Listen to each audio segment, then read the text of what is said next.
मी इथल्या सगळ्या सहकाऱ्यांना कार्यकर्त्यांना सांगितलं होतं की आपण त्या ठिकाणी सक्षमतेने ही नगरपालिकेची निवडणूक लढवायची. आणि साहेब, निवडणूक लढवत असताना आज जिल्ह्यात अशी परिस्थिती आहे साहेब, आमच्या विरोधात लढत असताना आमदार असतील, राज्याचा त्या ठिकाणी या जिल्ह्याचा पालकमंत्री गणपती मंडळाला आरतीला फिरवत असं साहेब गल्ली गल्ली बोळाबोळाने त्या ठिकाणी फिरत होता.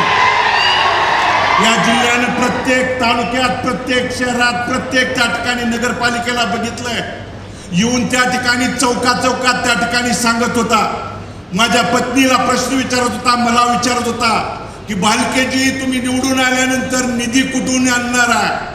तुम्ही निवडून आल्यानंतर त्या ठिकाणी निधीला माझ्याकडे यावं लागणार आहे. पण मी त्यांना ठामपणे त्यावेळी सांगितलं होतं, भारतनाना भालकेंच्या तालमीत तयार झालेलं होतं. आम्ही त्या ठिकाणी कार्यकर्ते आहे. निधी कुठून आणणार आहे?